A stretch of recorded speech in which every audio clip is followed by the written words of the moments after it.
안녕하십니까. 경제만담의 알파경제 이영진입니다. 오늘은 엔비디아를 팔고 시젠에 물린 PD가 제작하는 미국 증시 어떻게 되나, 미국 대선의 결과는 어떻게 되나, 이거를 좀 전문가들하고 살펴보겠습니다. 오늘도 진행을 같이 맡아주실 한 분 모셨죠. 알파경제가 아니죠. 알파 세대를 키우는 MZ세대 아나운서 김우림 아나운서와 함께했습니다. 안녕하세요. 반갑습니다. 알파경제 키우십니까? 아니, 진짜 너무 하시는 거 아니에요? 왜요? 지난번에 그거 여기 사장님 그렇게 하지 말라 그랬잖아요. 그래요? 네. 왜 이 얘기를 여기다 언급해요? 아, 그래서- 경제 이야기에. 그래서 제가 얘기했잖아요. 뭐라고요? 엔비디아를 팔고 시즌에 물린 PD가 제작하는 프로그램 경제만담. 아무튼 뭐 여러 뭐 좀 죽이는데 뭔가 좀 약간 아, 그래요? 실력이 쓰는 것 같습니다. 네. 어쨌든 네. 김우림입니다. 반갑습니다. 알겠습니다. 네. 경제를 분석하는데 탁월한 능력이 있죠. 그런데 프로야구도 분석을 하면서 피곤하게 보더라고요. 김종효 이사 함께했습니다. 네, 안녕하십니까.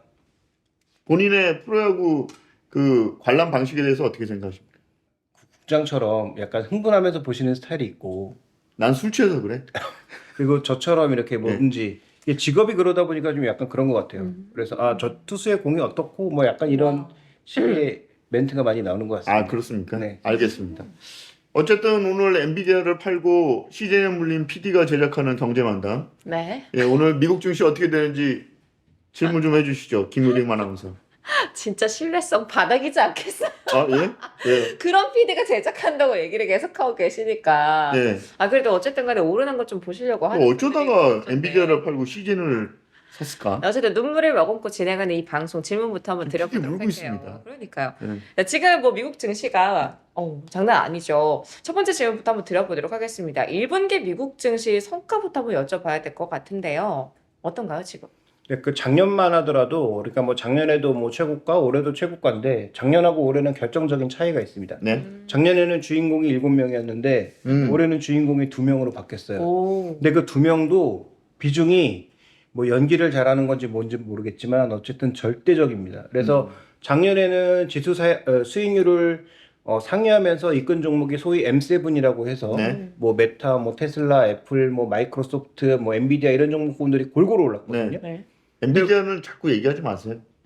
울어 근데 지금 누구? 얘기를 안 할 수가 없는데 아, 그래요? 그걸 빼면 오늘 얘기가 안 됩니다. 맞아요. 예, 알겠습니다. 죄송합니다, PD님. 그렇지만 어쨌든 엔비디아가 올해는 더 힘을 내고 있다. 이게 말이 되나 싶을 정도다. 왜냐하면 지금 미국 지수의 1분기 수익률 S&P 기준으로 10%입니다. 이것도 엄청난 거거든요.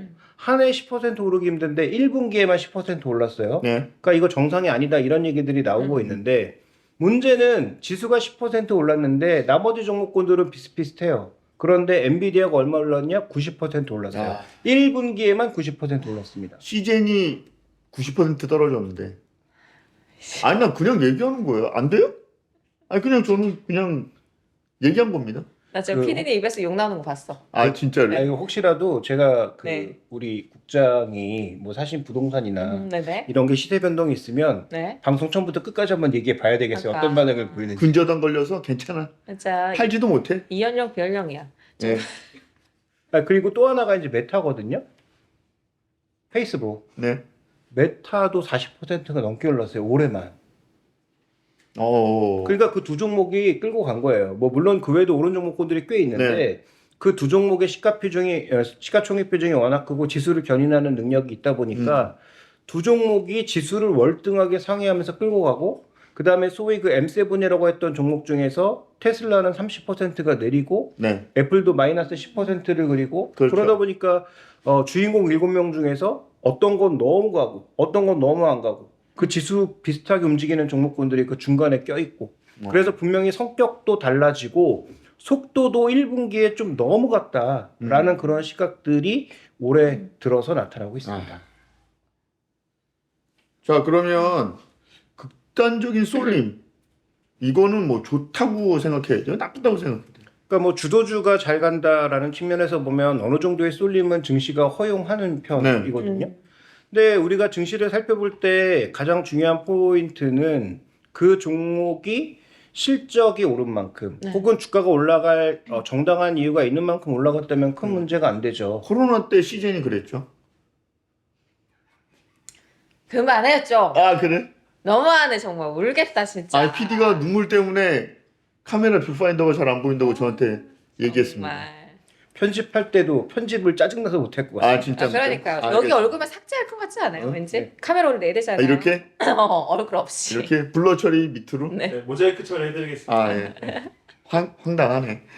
예. 자, 어쨌든 중요한 것은 그래서 정당한 이유가 있긴 있어요. 네. 엔비디아도 실적이 굉장히 빠른 속도로 성장하고 있고, 그렇죠. 그 다음에 만들고 있는 그 GPU, 그 AI 가속기가 뭐 없어서 못 살 정도니까 네. 분명히 주가의 상승의 이유가 있는 건 맞는데, 그런데 이렇게 극단적인 쏠림이 나타나는 경우에는 부작용이 나타나면 심해질 수 있어요. 다만 그 부작용이 나타나는 시기가 언제인지는 우리가 미리 할 수는 없죠. 근데 모건 스탠리 같은 경우에는 지금 갑자기 떨어질 수 있으니까 조심하라고 계속 얘기하고 있잖아요. 그러니까 근데 그 마이클 윌슨이라고 하는 전략가가 뭐 재작년까지는 그래도 증시를 잘 팔로우하고 뭐 네. 전망도 비교적 잘 맞는 편이었는데 작년부터도 올라갈 때마다 계속 뭔가 부정적인 의견을 냈단 말이죠. 네. 그런데 그게 지금 잘 안 맞고 있어요. 그래서 반등 시기를 예측한 것도 잘 안 맞고 하락도 잘 안 맞고 있는 아. 구간이어서 그래서 이분이 얘기하는 것이 이제 지금에 와서 보면 계속 긍정론으로 얘기했던 뭐 탐리 같은 사람도 의견을 조금 바꾸고 있으니까 오히려 네. 설득력을 얻고 있기는 한데,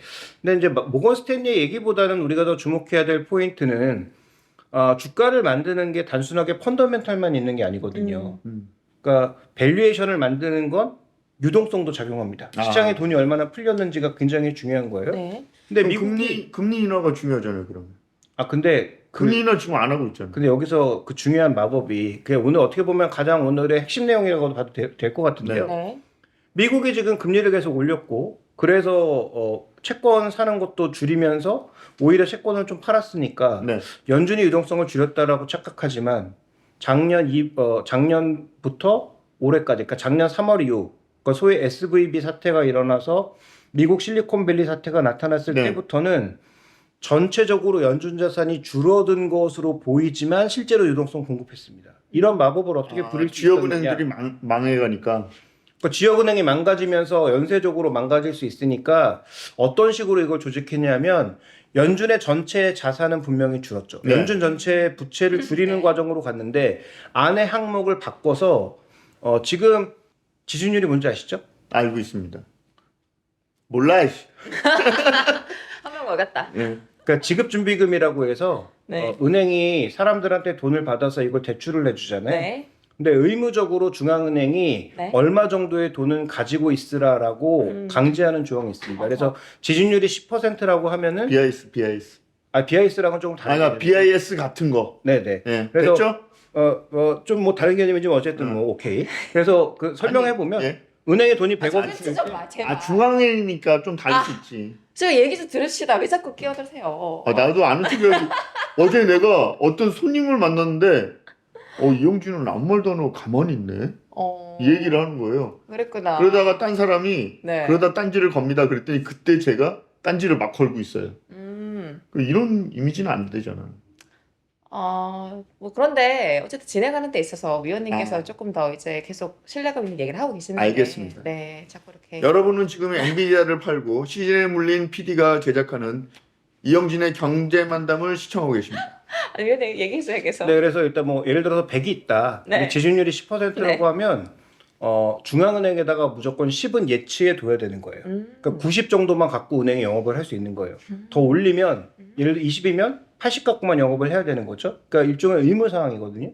근데 미국의 지금 연준의 지준율이 제로입니다. 은행이 자기 돈 갖고 다 지금 영업을 할 수 있게 만들어 놨어요. 네. 그리고 그런데도 그 미국 은행들이 뭔가 불안하고 그러니까 지준을 쌓아놨습니다. 그러면 이 지준금을 바탕으로 연준이 돈을 빌려줬습니다. 그래서 이 지준이 꽤 많이 늘었던 것을 공급을 하면서, 그러니까 지금 이 안에 있는 연준의 전체적인 부채는 줄어들었지만 그 항목을 바꿔서 실제로 유동성을 공급했고요. 그 유동성의 공급이 어떤 식으로 됐냐?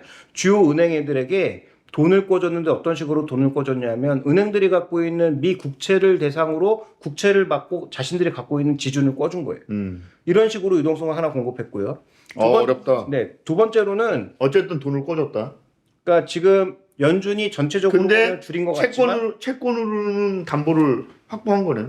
그러니까 가장 쉽게 말씀드리면 은행들이 갖고 있는 채권을 담보로 돈을 빌려줬다 이렇게 그렇죠. 생각하시면 네. 되고요. 그런 식으로 하나 자금을 공급했고 또 하나 자금 공급한 거는 옐런의 미국 재무부가 단기채를 발행해서 자금을 공급했습니다.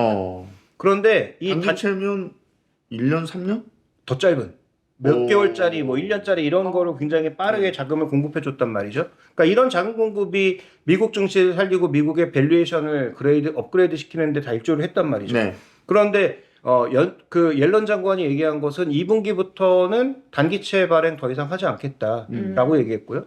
그 다음에 연준이 썼던 이 지준금의 잔액이 거의 지금 제로로 가고 있어서 단기적으로 공급했던 유동성이 2분기부터는 줄어들 수밖에 없습니다. 그래서 유동성이 줄어들면 증시 어떤 활력이라는 측면에서는 분명히 부담이 있을 수 있고요. 그렇죠. 그 다음에 이렇게 최근에 비트코인 올라가죠. 네. 미국 증시 올라가죠. 그러면서 사람들이 흥분하기 시작했죠. 그 다음에 유가 조금씩 올라가기 시작했죠. 금값이 사상 최고죠.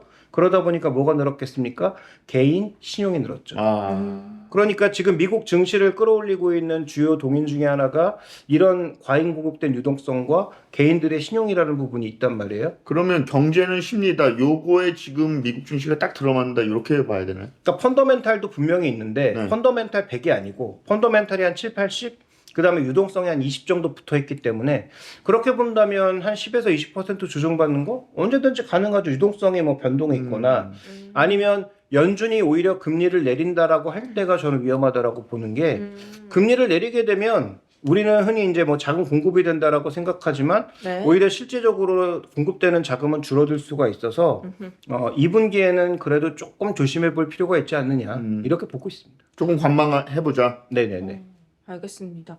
그러면 미국 주요 기업의 실적이랑 또 경제 전망을 여쭤봐야 될 것 같거든요. 어떻게 보시는지 궁금해요. 경제 전망은 지금 살펴보시면 올해는 그래도 비교적 견조해요. 네. 전 세계 중에 이런 국가 없습니다. 작년에 엄청 힘들었죠.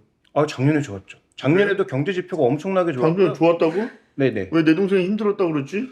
근데 경제 지표상으로는 그게 이제 뭐 개인적으로는 힘들 수 있는데 기업과 전체 그때 국가는 좋았던 거죠. 너무 물가가 올라가지고 그렇죠. 엄청 힘들었다고. 그러니까 개인은 개인 단위에서는 그럴 수 네. 살고 있는데 계시는군요. 네, 우리는 이제 국가 단위로 보니까 국가 단위의 전체적인 GDP 성장률은 이런 국가가 있을 수가 없다. 왜냐하면 실업률도 낮고 물가는 뭐 말씀하신 대로 높았지만 네. 성장이 어쨌든 나왔고 올해도 마찬가지예요. 뭐 유럽 뭐 다 지금 뭐 망가지고 있는데 네. 여기만 유일하게 2% 이상의 성장을 보일 것으로 예상을 하고 있는 게 미국이라는 거죠. 네. 그래서 미국의 전체적인 경제 흐름은 나쁘지 않은데 문제는 2025년부터는 미국마저도 경제 탄력이 떨어진다라는 게 지금 컨센서스입니다. 그러니까 대부분 경제 전문가들이 보고 있는 작년까지는 엄청 좋았지만 올해 탄력이 떨어져서 2025년부터는 확 떨어진다라는 게 전체적인 기조고요. 기업 실적은 1분기 중요하네요. 이 전망이. 그렇죠. 그다음에 기업 실적은 업종마다 좀 다른데 IT 업종은 여전히 좋아요. 계속 좋아질 것 같던데요? 그러니까 엔비디아라든지 뭐 반도체 쪽 이런 쪽은 여전히 실적 전망이 좋은데 미국도 지금 뭐 에너지, 소재 같은 국영제 종목군들의 실적 전망이 굉장히 안 좋습니다. 그런데 여기도 또 재밌는 것은 캐터필라 같은 종목은 또 사상 최고가예요. 왜 그렇죠? 연결해서 생각해 보면 미국이 지금 뭘 지을까? 집은 못 짓습니다. 왜냐하면 집을 새로 지어서 공급하려고 해봐야 기존 집들을 팔고 사람들이 옮겨야 되는데 내가 3% 모기지 갖고 있는 사람이 지금 7% 모기지로 갈아탈 수가 없거든요. 그렇죠. 그러니까 신규 주택을 많이 지어도 그 사람들이 그 가격에 사겠다는 사람이 적고 그 다음에 기본적으로 임대료가 당연히 높아질 수밖에 없으니까 주택 공급을 많이 할 수가 없는 상황인데 캐터필라처럼 건설기계 만드는 쪽이 잘 되는 이유는 인프라는 지어야죠. 노후된 인프라 교체해야죠. 그 다음에 삼성전자도 공장 지어야죠. TSMC도 공장 지어야죠. 건설 경기는 엄청 좋아지는 그러니까 태양광도 지어야죠. 네. 그러니까 그런 인프라랑 공장은 엄청나게 지어야 되는 거예요. 그러니까 거기서 소위 도미니언 에너지 같은 유틸리티 기업 이거 쳐다보는 아무도 쳐다보지도 않는 기업이거든요. 최근에 신고가다. 왜냐하면 지난번에도 말씀드렸던 것처럼 전력이 부족할 것 같으니까 뭐 이튼 코퍼레이션 같은 건 예전부터 신고가였고 그 다음에 뭐 도미니언 에너지를 포함한 유틸리티도 지금 다 신고가고 그러니까 미국 주식가 들여다볼수록 요 지경입니다. 그래서 실적 전망이 안 좋은 예를 들어서 대표적인 E&P 기업, 에너지 개발 기업이라고 볼 때는 쉐브론이나 엑스모빌 같은 경우에는 주가 안 좋아요. 미증시가 역사상 최고치지만 여기는 3년째 지금 박스권입니다. 네. 그런데 지금 이 안에서도 에너지 기업들 중에서도 지금 새롭게 광구 개발하고 새로운 기술로 더 많이 퍼내고 있는 기업들, 파이오니아 같은 것도 신고가예요. 그러니까 이게 업종별로 파고 들어가면 들어갈수록 요지경 속이라 뭐 이렇게 섹터를 이렇게 나누기는 좀 어려울 수도 있겠네요. 그러니까 섹터로 딱 이건 이렇습니다라고 얘기할 수 있는 섹터는 딱 한 가지밖에 없다. IT. 그러니까 이거는 그래도 거긴 다 네. 좋다. 전체적으로 보면 뭐 기본적으로 좋다라고 볼 수가 있는데 우리가 흔히 구경제라고 얘기하는 쪽이 큰 틀에서 보면 안 좋은데 내부적으로 들어가 보면 그 안에서 또 수혜주들이 다르다. 수혜주들이 막 있는 거고. 그렇죠. 그래서 미국 증시는 일단 매크로하게 보면 어쨌든 정점을 치고 떨어지는 중인데 마이크로하게 봤을 때는 굉장히 기업별로 산업별로 각각이라서 네. 이것을 이제 뭐 통칭해서 얘기하기는 어렵고 네. 어쨌든 말씀드릴 수 있는 건 IT는 좋다. 그다음에 나머지 업종은 개별 종목마다 좀 차이가 있고 그다음에 뒤로 갈수록 조금 떨어지는 모습을 보이고 있다. 엔비디아는 어떻게 될까요? 왜냐면 우리 PD의 마음의 안정을 위해서 왜냐면 엔비디아가 이제 오를 만큼 올라서 떨어질 수 있다. 그런 이제 더 이상 올라가는 게 더 위험하니까 조심하라는 워닝 사인이 굉장히 많이 나오거든요. 근데 그게 그렇게 쉽게 얘기할 수는 없는 게 네. 지금 엔비디아에 투자하고 있는 사람들이 어떤 식의 대비를 하고 있냐면 개별 주식 선물을 매도를 해서 자신의 이익을 이미 다 보호하고 있어요. 그러니까 주가가 급락을 하더라도 내가 이미 확보한 이익은 다 보호될 수 있도록 일종의 포트폴리오 보험 같은 걸 많이 들어놓고 있습니다. 그러니까 이미 투자하신 분들은 솔직히 별 걱정이 없어요. 근데 문제는 뭐냐면 뒤늦게 이제 이렇게 추격 오른 걸 매수하는. 보고 막 그 뛰어드시는 분들이 아무런 포트폴리오 보험도 없이 뛰어들면 이건 변동성이 커질 수 있으니까 이런 분들은 좀 주의가 필요하다라고 볼 수가 있겠고요. 그다음에 아까도 말씀드렸던 것처럼 엔비디아가 지금 예전처럼 그냥 버블로 가는 게 아니거든요. 실적을 동반하고 가고 그렇죠. 있기 때문에 그렇죠. 네. 그다음에 지금 실적 대비해서 특히 내년 12개월 포워딩에서 내년도 실적을 1년 당겨와서 비교해 보면 그렇게 비싸지도 않습니다. 주가는 엄청나게 올랐는데 늘어난 이익으로 계산해 보면 30배 정도밖에 안 되거든요. 올해 말고 내년 실적 당겨오면요. 그러면 이게 과연 비싼가? 이렇게 우리가 한번 되물어 봤을 때 그 정도는 아니거든요. 그래서 현재 엔비디아는 상승세가 끝났다라고 보기엔 어려운데 네. 다만 신규 매수하기에는 부담감이 너무 커서 포트폴리오 보험을 충분히 구축할 수 있을 정도의 뭐 어떤 그 금융 상식이나 이런 게 없으신 분들은 신규로 사기에는 좀 부담스럽긴 하다. 아 그렇군요. 네. 박 PD 얘기 들었지? 엔비디아 사면 안 된다. 예. 추가 매입 안 됩니다. 자, 예. 그리고 2분기는 사실 미국 증시보다 한국 증시가 낫다라는 그런 의견도 있었는데 우리 이사님께서는 거기에 동의하세요? 네, 이게 뭐 특정인을 말씀드려서 좀 그렇기는 한데 한국에 이제 닥터둠이라고 불리시는 그 김영익 박사가 네. 얼마 전에 이제 그 여러 방송이나 뭐 유튜브를 통해서 이제 의견을 개진하신 건데 저는 이 부분은 일정 부분 동의하는 부분도 있습니다. 왜냐하면 우리나라도 한미반도체나 하이닉스 같은 종목은 엔비디아만큼은 못 올랐지만 그래도 굉장히 강한 모습이거든요. 네. 왜냐하면 HBM 효과를 충분히 누렸기 때문에 강했는데 우리가 미국보다 강할 수 있는 건 미국은 조정받을 이유가 좀 있어요. 근데 우리는 일단 미국보다 덜 올랐고 미국보다 상대적으로 저평가를 누리고 있는 데다가 삼성전자의 실적이 지금부터 터닝하고 있습니다. 그러니까 삼성전자의 실적이 예를 들어서 지금 뭐 1분기에도 어닝 서프라이즈라고 예상되고 있고 올해 또 뒷분기로 가면 HBM3E 같은 경우에 납품이 시작된다는 얘기가 나오고 있어서 그러면 올해 삼성전자 얘기 별로 안 꺾일 것 같거든요. 맞아요. 지금도 증권사들이 조정을 하고 있어요. 삼성전자의 순이익을 영업이익을 조정하고 있습니다. 근데 목표가도 막 올리고 있어요. 네. 뭐 얼마 전까지 1조 뭐 5천억 1조가 아니고 2조 막 이렇게 올리고 있어요. 그러니까 불과 얼마 전까지만 해도 목표가가 다 8만 원대, 높아봐야 9만 원이었거든요. 근데 최근에 나오고 있는 보고서들이 전부 10만 원으로 다 이제 올리고 있는 그런 상황이에요. 현재 지금 가격이 8만 2천 원 정도인데 8만 원을 못 깨서 몇 년 동안 지금 맞아요. 계속 헤맸는데 8만 원을 이제 막 돌파한 상황에서 목표가는 10만 원이 다 넘어가고 있는 것은 올해 일단 삼성전자 실적이 좋다라는 걸 의미합니다. 물론 삼성전자가 실적에 따라서 주가가 동일하게 흘러가는 것은 아니지만 어쨌든 하단을 받쳐줄 수 있거든요. 그러면 여기서 우리가 착각하지 말아야 되는 것은 우리가 미국보다 낫다라는 게 우리가 많이 오른다는 얘기로 착각하시면 안 돼요. 미국보다 덜 빠지는 것도 미국보다 좋은 겁니다. 그러니까 아마도 그런 개념으로 본다면 저는 이 얘기는 거의 100% 찬성 드리고요. 동조화도 많이 깨졌잖아요. 미국하고 한국. 그렇죠. 예전만큼 그렇게 왜냐하면 또 우리 경제가 어쨌든 중국이랑도 일정 부분 네. 맥락이 닿아 있는 부분이 그렇죠. 있으니까 그래서 뭐 예전처럼 그렇게 100% 동조화되는 건 아니니까 그 부분도 생각해 봐야 되고 그 다음에 우리 증시가 어쨌든 삼성전자의 지수 견인력이 다릅니다. 미국 지수의 평가 방식과 우리 지수 평가 방식이 달라요. 미국은 시가총액으로 계산하는 게 아니고 기본적인 산식 자체가 우리나라랑 조금 달라서 이 가중치 같은 게 종목마다 다릅니다. 그래서 지수가 우리나라처럼 시가총액 큰 종목이 오르면 물론 올라가긴 하지만 우리처럼 영향이 크진 않고요. 우리나라는 정확하게 시가총액 방식입니다. 그래서 시가총액 큰 종목이 올라야 지수가 올라요. 그러니까 그 얘기는 무슨 얘기냐? 극단적으로 표현해서 삼성전자 오르고 나머지 종목 다 빠져도 지수가 안 빠질 수 있어요. 아, 기준이 다르네요. 그렇죠. 그러니까 우리나라는 최근에 드러나는 특징이 뭐냐면 지수 안 빠져요. 근데 개별 종목 중에 되게 많이 빠지는 종목들 있거든요. 그렇죠. 그래서 그런 현상이 발생하면서 지수 기준으로 보면 미국보다 나을 수 있는데 개인 투자자 입장에서는 그게 과연 좋은 장인가? 와, 옥수 아니지. 가르기가 엄청 힘들겠네.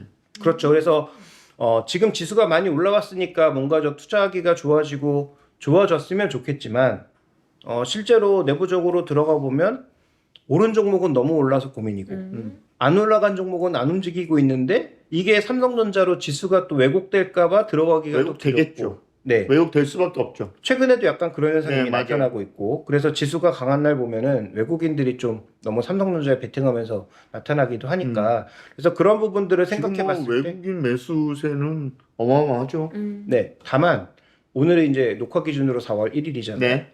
4월 1일 날의 외국인 매매 특징이 2분기 첫날인데 네. 만우절이라 그런지 모르겠지만 외국인들 좀 성격이 바뀌었습니다. 어저께까지 그러니까 3월 말까지만 해도 삼성전자하고 방산주에 올인했던 외국인들이 네.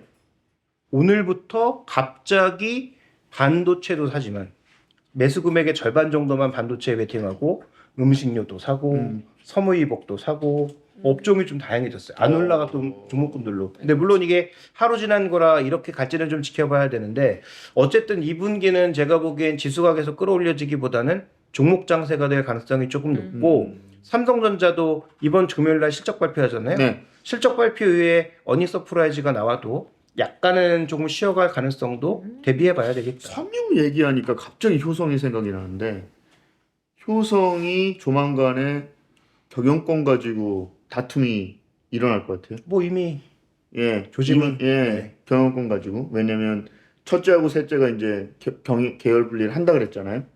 둘째가 아마 전면에 등장해서 또 다른 파국을 일으키지 않을까. 지금 뭐 상중이니까 저희가 자세히 말씀은 안 드리지만 조만간에 그런 일이 벌어질 것 같습니다. 충분히 뭐 가능한 일이다. 네, 저희 알파경제에서 기사로 알려드리겠습니다. 자, 그러면 다음 질문 뭐 빨리 아, 예. 볼게요. 저 바이든이 될까요? 트럼프가 될까요? 뭐 이게 진짜 중요한 거 아니에요? 중요하죠. 그런데 이제 큰 기조는 온리 아메리카로 가는 그 기조는 바뀌지 않을 것 같고 누가 되든 온리 아메리카로 가는 그렇죠. 기조는 바뀌지 않을 것 예. 같은데 일단 지금 여론조사만 보면 트럼프가 유리해 보이고 지금 캠프로 돈이 모이는 걸 보면 바이든이랑 뭐 트럼프가 비슷비슷하거든요. 그거 쉽지 그래서- 않은데 그러면? 그러니까 일방적으로 예. 누가 지금 이기고 있다라고 미국 선거는 돈이 진짜 중요하거든요. 그렇죠. 명확하게 얘기하기는 좀 어려워요. 예.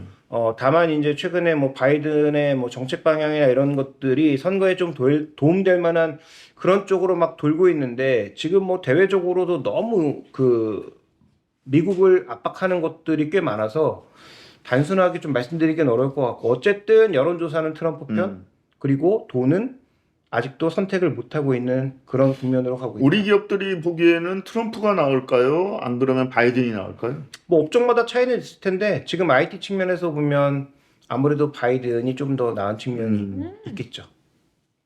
그렇군요. 하긴 트럼프가 되면 뭐 지금보다 훨씬 더 심하게 압박을 할 테고. 그렇죠. 그래서 그런데 이제 중요한 건 있어요. 트럼프가 만약에 대통령이 된다. 그럼 중국과의 관계가 어떻게 되느냐가 관건이잖아요. 그렇죠. 그러면 반도체가 팔리는 건 오히려 트럼프가 됐을 때 더 많이 팔릴 가능성이 있다는 거죠.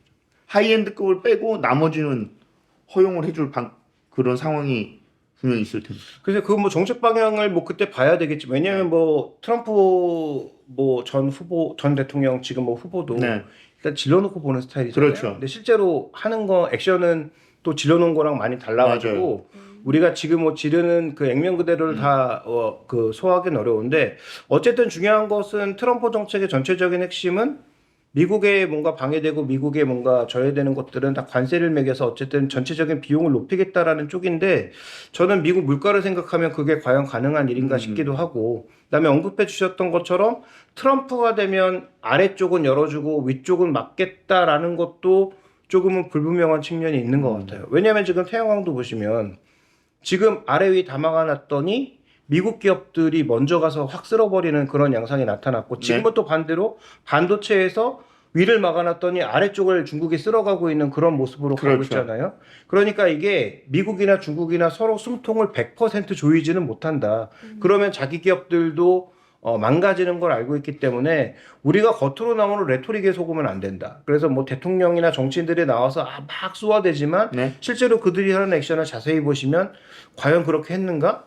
저들이 짬짬이는 아닌가라는 생각도 같이 계속 해야 되는 상황이라고 보고 있습니다. 마지막 질문 해주시겠어요? 알겠습니다. 자, 2분기 미국 증시 그러면 어떤 기업과 또 산업에 관심을 가져야 할지 정리 부탁드릴게요. 네, 일단 종목을 찍어주라고. 일단 뭐 중요한 것은 중요한 거 아닙니까? 종목을 찍어주세요. 사던 안 사던 엔비디아는 무조건 봐야 되는 상황입니다. 아, 왜냐하면 엔비디아. 네, 엔비디아가 어떻게 되느냐에 따라서 종목 선택이 달라질 수 있기 때문에 우리 PD가 갑자기 어른어른거리네. 그러니까 엔비디아는 투자하든 투자하지 않던 예. 뭐 어떤 나침반 역할을 할 수가 있어서 안 보고 싶을 텐데. 그래도 봐야 됩니다. 그래요? 네, 봐야 되는 상황이고요. 편집하면서 이 내용을 계속 볼 텐데요. 아니 그래도 봐야 됩니다. 알겠습니다. 네. 근데 엔비디아의 좀 마지막 하나 남은 이슈는 엔비디아가 지금 이제 네 자릿수 $1,000 수준으로 가면 또 무슨 얘기 나올 거냐면 네. 액면 분할 얘기 나올 겁니다. 그러니까 액면 분할 얘기 나오면 테슬라가 그런 식으로 주가 끌어올렸거든요. 그렇죠. 그래서 만약에 $1,000를 넘어갔을 때 또 액면 분할 얘기 나오면서 펀더멘탈과 상관없이 또 점프업 할 수 있어요. 그래서 삼성전자도 액면 분할하고 지금 10만 원으로 가는 거예요. 만약에 가면. 그렇죠. 그러니까 예전으로 따지면 500만 원. 맞아요. 그렇죠? 그러니까 그런 측면 어떤 이슈가 있어서 그 부분은 한번 우리가 눈여겨볼 필요가 있겠고요. 잠깐 딴 얘기지만 지금 에코프로 그룹도 액면 분할 얘기 나오고 있어서 그렇죠. 그 액면 분할 이슈가 또 그런 어떤 주가 이벤트로 작용할지도 살펴볼 필요가 있는 거고 이거 아까 가외 얘기였고요. 그다음에 어떤 업종들을 봐야 되느냐. 일단 2분기 증시의 방향성이 클리어하게 위쪽이 아니라면 그러면 계속 내리꽂았던 업종들을 봐야 되는 거예요. 왜냐하면 미국에서도 적어도 S&P 500 정도에 들어가는 그런 종목군들이 신저가에 간 것은 정말로 안 좋다는 얘기기는 한데 그러면 여기에서 바닥을 찍고 턴어라운드가 나온다고 생각했을 때는 달라질 수 있거든요. 그러면 그런 업종들을 최근에 누가 사고 있는가를 한번 주목해 볼 필요가 있는데 아까도 잠깐 언급드렸지만 지수도 신고가, 종목들 대부분 신고가, 네. 신고가 노래를 전부 부르고 있는 이 신나는 국면에서 쉐브론하고 엑슨모빌은 전혀 신고가에 동참하지 못하고 오히려 주가가 오랜 기간 정체로 가고 있거든요. 근데 이것을 우리의 버피동이 모으고 계시다. 그러니까 워렌 버피동이 뭐 제가 여기서 한번 말씀드렸는지 모르겠는데 한 4년쯤 전에 일본의 5대 상사를 모으고 있다고 그 처음에 뉴스가 알려졌을 때 이 어리석은 제가 코웃음을 쳤거든요. 드디어 버핏이 이제 맛이 갔구나. 아이 그렇게 표현하시면 되나요? 한물 같다. 그래도 90대 넘으신 할아버지신데 버피동께서도 이제 좀 사고력이 많이 떨어지셨구나. 갑자기 왜 그래? 아르이도 없는 네가? 그거는 국자 한정입니다. 나야? 그 국자 한정이에요. 그럴만하니까 그런 거구나. 그래서 그 버피동께서 사고 계셨을 때 제가 조금 이제 연세가 이런 생각을 했는데 지금 그게 가 4배 떨어졌다 이렇게 생각한 거지. 그게 지금 4배 5배고 그러니까 지금 도쿄 증시가 너무 그치. 화랑이니까. 그렇죠. 역시는 역시네요. 그래서 뭐 이번에도 과거에 그렇기 때문에 이번에도 그럴지는 모르지만 어쨌든 버피동이 최근에 모으시는 건 의외로 쉐브론과 그런 정유주를 모으고 있더라라는 거죠. 그리고 그런 정유주들이 최근에 하고 있는 짓들이 뭐냐? 다들 정유사 망한다고 했을 때 정유사가 돈을 80조, 60조, 50조를 써서 경쟁사를 인수했다라는 거죠. 그렇죠. 작년부터. 맞아요. 계속 M&A를 했었죠. 그래서 규모를 더 키우고 있습니다. 그래서 뭐 앞으로 경쟁자를 없앤 거지. 어떻게 보면. 그렇기도 하고요. 또 하나는 뭐냐면 그 미국의 지금 석유 생산량이 리그라고 하죠. 이게 꽂아서 이제 뽑아내는 관정을 리그라고 하는데 리그 숫자가 줄고 있어요. 그런데 생산량이 역대 최대로 걷고 있습니다. 이게 왜 기술이 발달했나? 그렇죠. 왜 그러냐면 예전에는 그 쉐일오일이라는 게 암석층에 있는 석유를 물을 엄청난 압력으로 집어넣어서 그 안에 있던 걸 뽑아내는 형식이거든요. 근데 그걸 환경 오염 얘기도 많았죠. 그렇죠. 근데 그걸 이렇게 L자로 했단 말이에요. 지금 어떤 식으로 하고 있느냐? L자에서 옆으로 칠지도처럼 가지치기를 해서 거기서 뽑아내는 거예요. 그러니까 그 기술이 나오면서 똑같은 리그 단위로 뽑아내는 양이 엄청나게 폭발하고 있어요. 그래서 지금 미국의 석유 생산량이 역대 최대로 가고 있습니다. 그러니까 이런 형태로 가니까 미국은 복받은 땅이라는 게 리튬도 지금 뭐 몇 조 단위 나왔죠. 그렇죠. 그다음에 석유도 지금 닫아뒀던 관정을 열어서 다시 팠더니 예전보다 더 나오죠. 물론 그건 지역별로 차이는 있습니다만. 그래서 그런 측면에서 봤을 때 이 에너지 패권이 미국에서 사라지지 않을 거라는 염두에 둔 베팅인지 모르겠지만 어쨌든 버피동은 석유가 사라지지 않는다라고 보시고 덩치가 더 커지고 있는 쉐브론과 엑스모빌을 계속 모으고 있고 예전에 옥시덴탈이라고 하는 기업은 지분을 굉장히 많이 샀고 네. 최근 쉐브론 텍사코의 비중도 꽤 올리고 있는 것으로 분기 보고서에 나오고 있기 때문에 저는 2분기에 우리가 만약에 증시의 조정이 나타나거나 한다면 그런 에너지 업종에 대해서 관심이 필요하다라고 보고 있습니다. 에너지 기업들은 또 정권과도 굉장히 밀접하게 맞물렸기 때문에 그렇죠. 어떻게 움직이는지 그것도 잘 봐야 돼요. 네, 트럼프 대통령이 되면 아무래도 단기적인 상승 효과는 더 기대될 수가 그렇죠. 그리고 자동차 산업에서도 전기차를 범정부적으로 추진을 하고 있다가 요새 다시 하이브리드로 약간 선회한 그런 느낌이거든요. 그러니까 지금 나오는 얘기가 그거잖아요. 기름은 안 망한다. 기름을 안 쓸 수는 없다. 그렇죠. 그런 어떤 얘기가 계속 식으로 나오고 있는 거 보니까 에너지 기업에 대해서 들여다봐라. 이거는 굉장한 해안인 것 같습니다. 그러니까요. 의외의 또 대답을 해주셨어요. 그리고 또 하나 우리가 착각하면 안 되는 게 이게 최근에 안 오른 거지. 2020년부터 21년까지 주가를 한번 쫙 뽑아내고 그러니까 그때 아무도 관심 없었을 때 한번 쫙 레벨업을 해서 거기서 기고 있는 거지 주가가 빠진 적이 없어요. 에너지 기업은. 그러니까 지금은 레벨업을 단계를 쫙 올라서 거기서 지금 횡보하고 있는 겁니다. 그래서 그렇죠. 최근에 다른 게 너무 많이 올라서 에너지 기업들이 많이 빠졌다라고 착각하시는 분들이 혹시 계실까 말씀드리는데 에너지 기업은 올라서 빠진 적이 없어요. 지금 그때 박스권에서 실적도 헤매고 어마어마했죠. 그렇죠. 네. 당연히 이제 그때 여러 가지 이슈들이 나오면서 실적도 좋았고요. 네. 그 다음에 이제 말씀드렸던 것처럼 최근에 단위 리그당 뽑아내는 석유량은 더 오히려 늘고 있는 상황이기 때문에 그런 관점에서 본다면 어쨌든 버피동이 모아서가 아니라 에너지 업종은 망하지 않는다라는 측면에서 그다음에 우리가 생각했던 것보다 더 오래 갈 수 있다라는 측면에서 보면 분명히 관심을 가질 필요가 있겠다 이렇게 보고 있습니다. 바이오는 얘기가 없네요. 바이오는 뭐 종목마다 좀 다를 텐데 일단 비만약을 만들어내는 업체들은 저는 장기적인 성장이 이어질 거라고 봐요. 거기는 뭐 지금 알약도 나오고 있고 다양한 방식으로 이렇게 살을 뺄 수 있게 해주니까. 그렇죠. 근데 이제 그 GLP-1의 핵심 포인트는 뭐냐면 비만약이 문제가 아니고 처음에 개발된 게 당뇨 때문에 개발된 그렇죠. 거잖아요. 근데 당뇨 환자들의 특징을 보니까 대사 질환을 없애면 당뇨도 떨어지더라라고 했는데 그 부가적인 효과로 살도 빠지는 거죠. 그렇죠. 그러니까 이게 지금 다 맞물려 돌아가는 거예요. 아, 살이 빠지면 대사 질환이 줄고 대사 질환이 줄면서 당뇨가 주는구나. 그래서 GLP-1이라고 하는 게 약간 만병통치약처럼 지금 소위 성인병에 관련돼서는 모든 약과 연결될 수 있다라는 얘기가 퍼지고 있는 거예요. 그래서 가장 먼저 개발하고 있던 노보노디스크나 일라이 릴리 같은 기업들이 2027년 8년 정도에 가면은 세계 10대 제약사가 될 거라는 분석이 지배적입니다. 그래서 그 정도예요? 지금 다른 회사들도 다 개발하고 있는데 그러니까 지금 다 비만약 개발하는 난리잖아요. 근데 이것도 선점 효과라는 게 그다음에 이제 먼저 개발한 회사들은 어느 단계에 가 있냐면 지금 이 비만약도 단계가 있어요. 지금 3세대로 가고 있거든요. 네. 왜 어떻게 3세대는 어떻게 달라지? 처음엔 주사였잖아요. 그러니까 그 형태는 비슷한데 네. 뒷세대로 가면 갈수록 투여 횟수가 줄고요. 그 다음에 효과가 늘어납니다. 그게 또 기간이 있잖아요. 그러니까 그 지금 투약 횟수가 이제 그 기간을 말씀드리는 거고, 그 다음에 1세대가 한 15% 정도 빠졌거든요. 근데 2세대로 넘어가면 지금 20%, 3세대부터는 25% 정도 체중이 빠진다. 와. 그러니까 체중 감소 효과가 이게 절대적으로 이제 달라지는 거죠. 우리 회사에다 얘기해서 장기적으로 비춰놓을까? 좋다. 올 때마다 맞는 거야. 여기 앉아가지고. 저는 찌르긴 싫어서 저는 경구약으로. 경구약으로. 경구약으로. 네. 좋네요. 어떻게 좀 명쾌하셨어요? 예? 질문 많이 하셨잖아요. 아, 질문은 많이 했는데 남는 건 별로 없는 것 같습니다. 뭐가 남는 게 없어요. 오늘 너무 중요한 말씀 많이 해주셨는데. 우리 아니 친구는 에너지 기업이랑 종목을 찍어달라고 그래. 해서 내가 종목 2개나 얘기해줬는데 그걸 친구는 뭘 더 얘기해줘야 엑소모빌이 됩니까? 나온 거 진짜 아니 그냥 대박이에요. 나는 그냥 마음이 아파. 거기 투자 안 해서. 아, 아니, 저거 때문에. 예. 아이고. 마음이 아파. 엔비디아를 팔고 아이, 참. 시즌에 물린 PD가 제작하는 경제만담. 저희가 준비한 내용은 여기까지입니다. 감사합니다. 감사합니다. 나도 엔비디아를 예전에 이거 우리 여기 녹음 시작했을 때 샀었으면 대박이었을 텐데. 엔비디아를 한 건 별로 안 오고요. 시즌을